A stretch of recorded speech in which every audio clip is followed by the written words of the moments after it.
Kader senior dipecat, mereka pun menggugat. Lalu apa langkah dari Partai Demokrat selanjutnya? Nah, ini sudah ada para narasumber yang bersama kita. Ada Mas Hersaki Mahendra Putra selaku Kepala Badan Komunikasi dan Strategi DPP Partai Demokrat. Assalamualaikum warahmatullahi wabarakatuh. Mas Hersaki, gimana kabarnya? Alhamdulillah sehat, Mbak. Alhamdulillah, kayaknya lagi sibuk berhadapan atau menyelesaikan kemelut ini sepertinya. Tapi terima kasih sudah berkenan datang. Dan juga ada Kang Ujang Komarudin selaku pengamat politik. Assalamualaikum warahmatullahi wabarakatuh. Waalaikumsalam warahmatullahi wabarakatuh, Mbak Putri. Kang Ujang, Mas Hersaki dan juga pemirsa, sebenarnya kami berupaya untuk mendatangkan dari 7 kader senior tersebut yang dipecat dan juga berniat untuk menggugat, tapi kemudian hingga diskusi ini berlangsung tidak ada yang bisa untuk terlibat dalam perbincangan ini dengan kita. Tapi mungkin kalau kita sudah tahu petanya dari awal, karena ini sudah berjalan begitu panjang, berminggu-minggu, mulai dari isu kudeta, kemudian berlanjut sampai ada pertanyaan mengenai sejarah pendirian Partai Demokrat, begitu kan? Nah, saat ini sudah sampai pada tahapan mereka dipecat dan mereka menggugat. Mungkin catatan dulu dari Kang Ujang, silakan. Ya, saya melihat begini,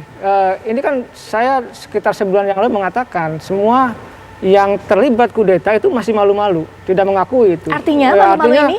Malu-malu, kita tidak ada pertemuan kok, gitu kan? Nggak ada ketemu dengan pihak A, B, C, dan lain sebagainya. Saya katakan ketika itu, saya bilang ini kudeta, ya kan? Kenapa kudeta? Ya, saya menganalisa saja kejadian-kejadian kasus partai-partai sebelumnya. Dulu di Golkar bagaimana kasusnya, di P3, lalu di Partai Berkarya, itu ada kudeta gitu loh. Tapi caranya berbeda. Nah, yang paling kasar adalah di Partai Berkarya ketika itu. Oleh karena itu saya menganalisa di Demokrat pun pasti akan hal yang sama gitu. Oleh karena itu ketika dipecat, ya kan maka terbukalah. Iya kok, kan gitu kan mengakui. Nah, artinya apa yang saya analisa jauh-jauh hari itu yang menjadi kenyataan bahwa kudeta itu ada gitu. Saya ingat itu menyatakan hal itu di salah satu media begitu. Iya, ini perang kian terbuka, itu yang sempat kami pilih juga kata-kata sebagai judul karena memang sudah sampai dalam tahap gugatan. Dari pihak Demokrat sendiri menanggapi para kader senior yang dipecat ini dan tindakan hukum mereka selanjutnya, Mas Zaki. Oke, ya, makasih Mbak. Jadi intinya adalah apa yang kami lakukan ini sudah sesuai dengan aturan dan mekanisme yang berlaku berdasarkan ADART kami dan juga kode etik maupun pedoman pelaksanaan kode etik gitu. Ya, jadi kita juga sangat hati-hati, ada tahapan-tahapannya, ada mekanismenya, itu kita ikutin semua gitu, karena kita tahu ini kan juga menyelesaikan permasalahan ini kan harus bijak juga gitu. Bahkan juga ada usaha-usaha katakanlah dari beberapa kader, misalnya katakan bagaimana bisa rekonsiliasi gitu, tapi yang menjadi besar dan menjadi masalah karena mereka ini kan melakukan gerakan pengambilan kepemimpinan Partai Demokrat ini bekerja sama dengan oknum kekuasaan atau abuse of power. Karena kalau hanya sekedar riak-riak kecil ya, hanya ada beberapa kader nggak puas atau segelintir yang nggak puas, itu biasa itu dinamika demokrasi gitu. Tapi kemudian menjadi masalah, jadi agak sedikit masalah besar ini karena ada oknum kekuasaan ini yang masuk di dalam sini melakukan penyalahgunaan kekuasaan. Sehingga apa? Sehingga ini mereka ini seakan-akan punya bensin yang luar biasa gitu, dibakar terus gitu, ya kan, bisa jalan terus gitu.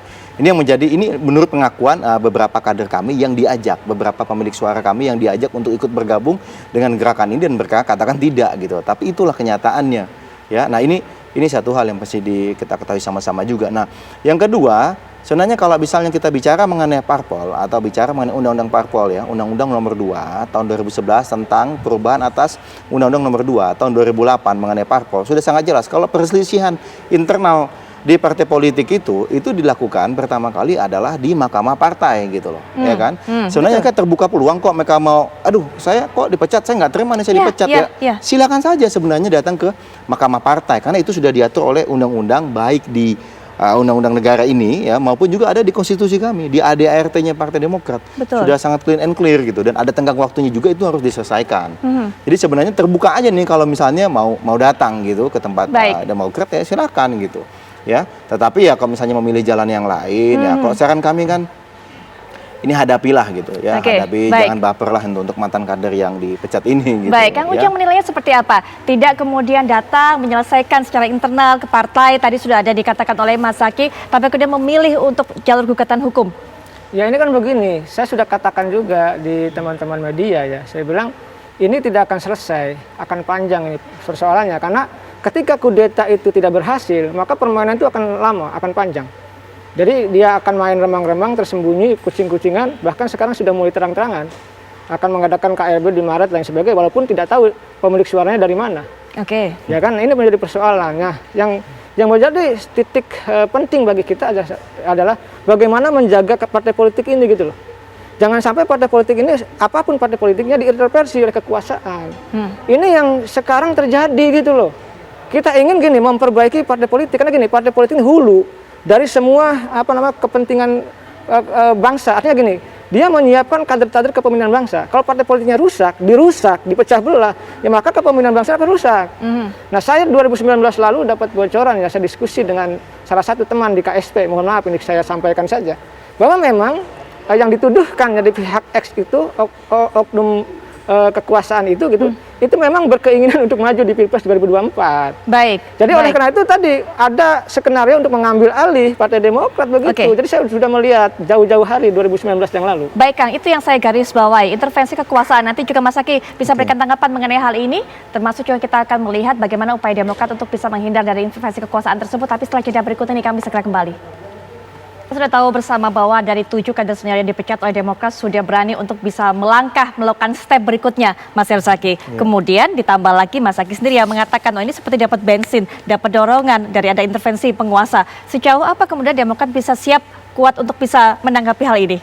Ya, kalau dari kami intinya kan kesulitan partai ini kan tergantung pemimpin dan juga para kadernya, Mbak, gitu. Alhamdulillah selama ini dukungan dari DPD ya di tingkat provinsi maupun teman-teman DPC ya itu sangat-sangat kuat gitu loh. Ya kenapa?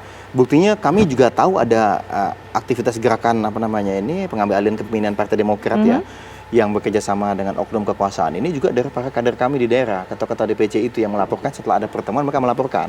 Itu satu hal. Kemudian mereka juga terus-terusan sekarang di setiap daerahnya memantau juga nih kalau misalnya ada oknum-oknum tadi, termasuk juga yang mantan kader itu menghubungi mereka atau siapapun kader di situ, atau ada pergerakan, ada yang datang segala apa juga udah kayak intel aja gitu loh. Tapi ini mereka lakukan bukan atas instruksi kami, tapi karena mereka ingin menjaga ini rumah kita, ini rumah bersama ini gitu loh. Bagaimanapun kan Demokrat ini sedang dalam posisi sangat naik ya, elektabilitasnya bagus, kemudian juga pilkada kita menangnya banyak, apresiasi publik juga sedang tingginya nih kepada kita gitu. Nah ini mereka merasakan ini gitu, merasa ada perubahan di organisasi ini sejak kepemimpinannya Mas AHY, sehingga ini dijaga sama-sama. Jadi kalau bicara mengenai kekuasaan nih, kekuasaan mungkin bisa melakukan apa saja. Ya kan ini oknum kekuasaan lah tepatnya kita sampaikan, karena kan tidak ya saya merasanya ini oknum gitu loh, tidak semua gitu. Tetapi tetap kita akan coba melawan, bukan apa-apa, karena bagaimanapun ini kan abuse of power ya, ini mencederai demokrasi sekali. Kalau kita biarkan ini akan menjadi presiden yang terus-terus berulang di negara ini gitu loh. Dan bagaimana demokrasi kita bisa bertumbuh dan berkembang, dan sangat disayangkan, jujur ya, tetap aja kami ini sedang sibuk, mohon maaf ya, membantu masyarakat yang sedang terkena bencana di bulan Januari dan Februari ini, mendadak tahu-tahu malah diganggu begini. Bagaimana mungkin energi kami kan juga ada terpecah juga konsentrasinya. Seharusnya bisa fokus membantu rakyat yang sedang kena bencana dan kena pandemi, tapi kini juga masih ngurusin yang tadi gitu loh. Ya kalau konflik kecil, konflik antar kader sih biasa aja, tapi menjadi masalah begitu ada oknum kekuasaan yang terlibat di sini gitu loh. Fokus jadi terpecah dari Partai Demokrat dalam menyelesaikan segala macam hal yang memang sudah menjadi tugasnya. Kalau andai kata hanya terpara kader, mungkin bisa diselesaikan, katanya begitu Kang. Tapi karena ada intervensi oknum penguasa, nah ini lebih parah lagi akhirnya. Solusi kalau dari Kang Ujang untuk bisa mengatasi hal ini dari Demokrat? Ya kelihatannya targetnya memang kelompok yang pro kudeta, katakan itu kan memecah belah partai. Itu pasti akan dipecah jadi dua. Seolah-olah nanti akan diajukan ke pengadilan dan lain sebagainya. Ini pasti skenario yang sama yang pernah dilakukan oleh dulu di Golkar, di P3 gitu. Dan bahkan di Partai Berkarya. Bahkan Partai Berkarya itu ketika dikudeta sekarang yang menang Tommy di peta UN-nya. Tapi bisa banding dan lain sebagainya. Nah, apa solusinya? Pertama tentu soliditas dijaga itu. Jadi kan begini nih, ketika ada, mohon maaf, diduga ada intervensi kekuasaan, maka akan bermain tuh yang namanya, mohon maaf, instrumen hukum, instrumen uang, misalkan instrumen penawaran jabatan, itu pasti akan bermain. Nah, apakah nanti, mohon maaf, seluruh kader Demokrat di seluruh Indonesia dan pemilik suara itu DPC dan DPD ya, kabupaten, kota, dan provinsi itu, apakah kuat ketika nanti misalkan ditekan secara hukum? Itu akan terjadi. Saya melihat permainan-permainan itu banyak terjadi gitu di partai politik gitu. Karena ada intervensi, dianggap intervensi itu. Nah, kalau itu kuat, ini akan selesai badai itu. Karena salah satu fungsi partai politik mengelola konflik, menyelesaikan konflik. Nah, kalau ini bisa solid, bisa kuat ya, tekanan-tekanan hukum dan lain sebagainya itu akan selesai. Akan beres gitu. Tapi kalau tidak, ini yang harus daya tahannya harus kuat, itu saja. Dan saya percayalah Demokrat ini partai yang kuat ya dalam menghadapi tantangan badai lain sebagainya itu. Yang kedua, ya bekerja saja untuk rakyat.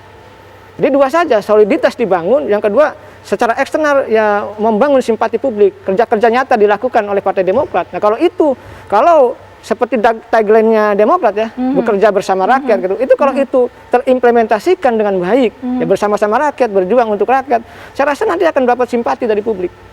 Karena saya Baik. melihat begini, justru sekarang yang seksi itu partai oposisi. Oke. Di mana-mana, ya PKS kalau naik wajar karena memposisikan diri sebagai oposisi.